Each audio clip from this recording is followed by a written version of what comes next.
नमस्कार, आप देख रहे हैं दैनिक भास्कर उत्तराखंड उत्तर प्रदेश। मैं हूं आपके साथ मानव डोभाल। आइए डालते हैं एक नजर देवभूमि उत्तराखंड से जुड़ी खबरों पर। डोईवाला में पूर्व मुख्यमंत्री हरीश रावत ने किया रात्रि विश्राम, लोगों की समस्याएं सुनकर दिया निस्तारण का भरोसा। पूर्व मुख्यमंत्री हरीश रावत ने डोईवाला पहुंचकर लोगों की समस्याएं सुनी और भरोसा दिया कि आगामी विधानसभा चुनाव में कांग्रेस की सरकार बनने के बाद उन समस्याओं का निश्चित तौर पर निस्तारण किया जाएगा। आपको बता दें कि कांग्रेस के वरिष्ठ नेता गांव-गांव जाकर रात्रि विश्राम के दौरान लोगों की समस्याएं सुन रहे हैं, जिसके चलते पूर्व मुख्यमंत्री हरीश रावत ने डोईवाला विधानसभा के लोगों की समस्याएं सुनी और कार्यकर्ताओं से रूबरू हुए ताकि डोईवाला की समस्याओं को वे बारीकी से जान सकें। इस बीच हरीश रावत ने कहा कि अगर भाजपा 60 पार की बात कह रही है तो जनता इस बार उन्हें तड़ी पार कह रही है। साथ ही उन्होंने भाजपा पर चुटकी लेते हुए कहा कि अगर वह मुझ पर इतना भरोसा कर रहे हैं तो मैं उनका धन्यवाद करता हूं। आइए पूरी खबर जानते हैं डोईवाला से हमारे संवाददाता जावेद हुसैन की इस रिपोर्ट में। हमारे माननीय मुख्यमंत्री की सोच ये थी और सभी कार्यकर्ताओं से भी निवेदन किया गया था कि आगे जो भी कार्यक्रम होंगे उसमें हम लोग 3 दिन तक गांव में रहने का कार्य करेंगे।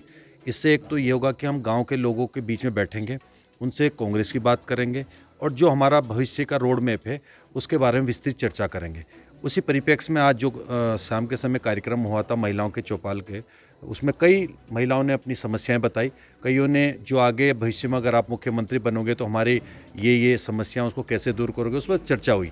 उसी परिप्रेक्ष्य में माननीय पूर्व मुख्यमंत्री जी ने कहा कि आज रात मैं इस अठरूवाला में ही आपके बीच में रहूँगा और उसी कड़ी में आज रात्रि विश्राम अठरूवाला में है, जिसमें हम सब लोग कार्यकर्ता उनके साथ यहाँ पर विस्थापित क्षेत्र में ही यहाँ रात्रि विश्राम यहाँ रावत जी द्वारा किया जा रहा है। तो कार्यकर्ताओं में एक जोश है कि पहली बार हमारे पूर्व मुख्यमंत्री जी हमारे क्षेत्र में रुक रहे हैं, डोईवाला क्षेत्र में रुक रहे हैं और इससे मुझे लगता है और पूरे कांग्रेस परिवार को लगता है कि संगठन मजबूत होगा, क्योंकि इतने वरिष्ठ हमारे नेता, प्रदेश के सबसे प्रमुख नेता हमारे बीच में यहाँ रुक रहे हैं। डोईवाला के इस छोटे से गांव में, छोटे से क्षेत्र में वो रुक रहे हैं और पूरी आज वो रात को यहाँ रुक रहे हैं। तो कार्यकर्ताओं में जोश हैं, क्षेत्र के जो हमारे कार्यकर्ता हैं वो यहाँ पहुँच रहे हैं, उनसे बात कर रहे हैं, उनको इतने बड़े लीडर से समक्ष बात करने का मौका मिल रहा है।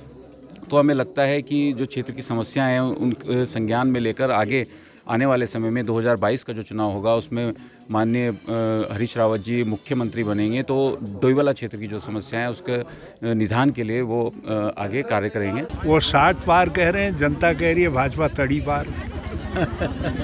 अब देखना है जनता की जीत होती है या भाजपा की जीत होती है। तो उनकी कृपा है, मैं तो ऐसे ही हूँ। यदि उन्होंने इस लायक समझा है तो मैं उनको हृदय से बहुत धन्यवाद देता हूँ। जसपुर में आम आदमी पार्टी ने क्षेत्रीय विधायक आदेश सिंह चौहान के कार्यालय पर की जोरदार नारेबाजी, 5 साल के विकास कार्यों का मांगा हिसाब।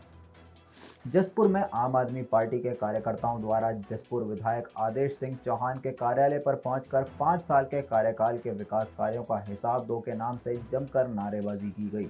इस दौरान आम आदमी पार्टी के वक्ताओं ने कहा कि उत्तराखंड को बने 21 साल हो गए और 20 साल में कांग्रेस के ही विधायक ने जनता पर राज किया, लेकिन 20 साल के बाद भी जसपुर वासी अपनी मूलभूत सुविधाएं, रोडवेज, बस स्टेशन, स्टेडियम और रेलवे से वंचित हैं। आइए पूरी खबर जानते हैं जसपुर से हमारे संवाददाता डॉक्टर गुलाब सिंह राणा के साथ प्रदीप श्रीवास्तव की इस रिपोर्ट में।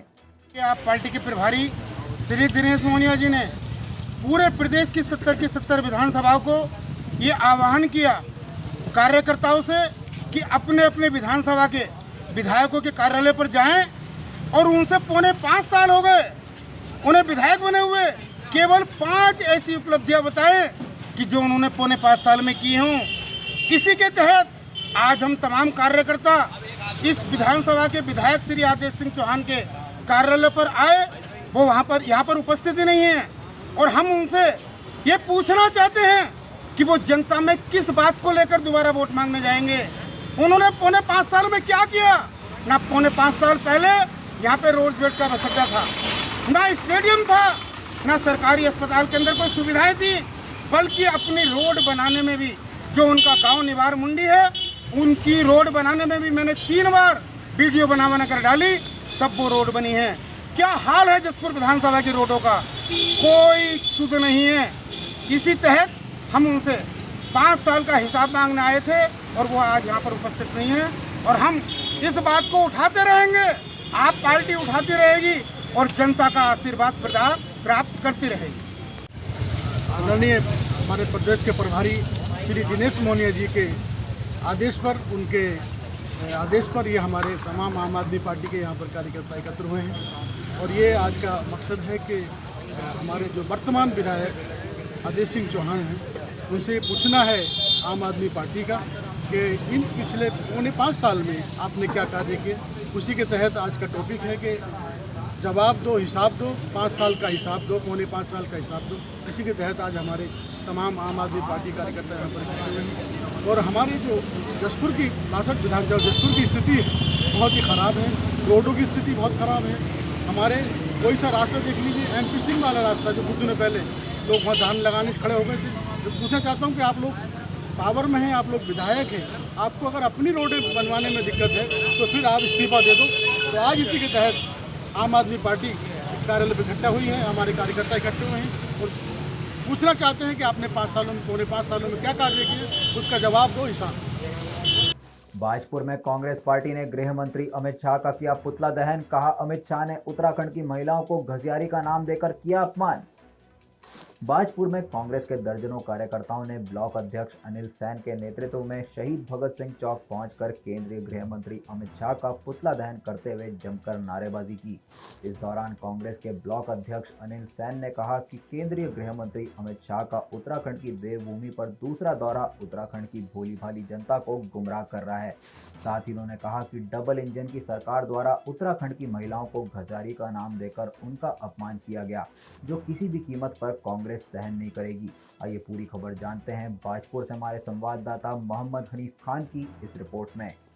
भारत देश के गृह मंत्री व भाजपा के गृह मंत्री अमित शाह जी उत्तराखंड के 2 बार दौरे पे आ चुके हैं और इन्होंने कहा था कि हम भाजपा की डबल इंजन की सरकार उत्तराखंड में बनाने जा रहे हैं और ना ही तो उन्होंने कोई युवा बेरोजगारों को कोई काम देने का कार्य किया, ना ही महंगाई कम करी और ना ही किसानों आपदा का कोई पैकेज लेके गए।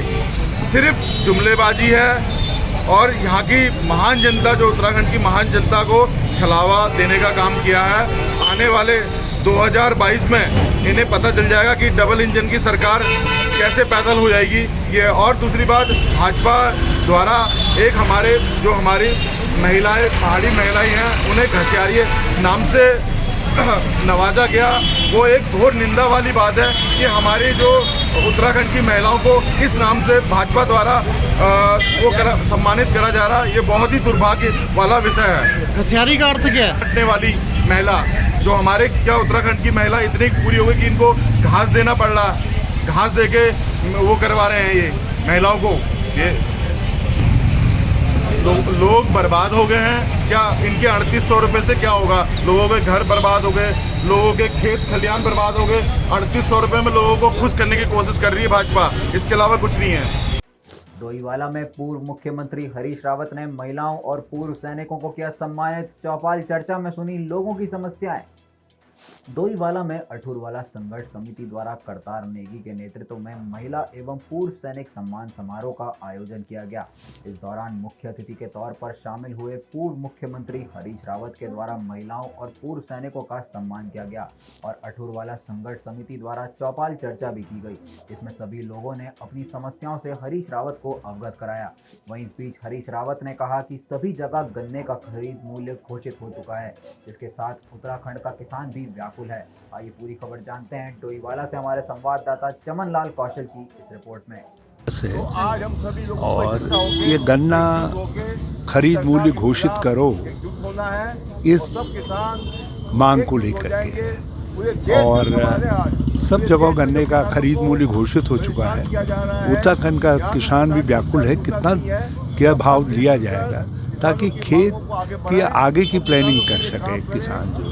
और दूसरा, पिराई का सत्र इन्होंने घोषित नहीं किया, कब से पिराई प्रारंभ करेंगे ताकि किसान अपनी आगे की बुआई का कितना गेहूं कहाँ बोएगा, कितने में मटर बोएगा, कहाँ पर और सब्जियों के लिए छोड़ेगा, वो सब कर सके। तो उसमें नहीं है। खाद के दाम आसमान चढ़ा दिया, अब खाद मिल नहीं रही है। और इधर धान की खरीद में सरकारी खरीद करीब करीब शून्य है। तो ये सब चीज़ें जो है लोगों को परेशान कर रही है। इन्हीं को लेकर के ये सांकेतिक उपवास है, इसको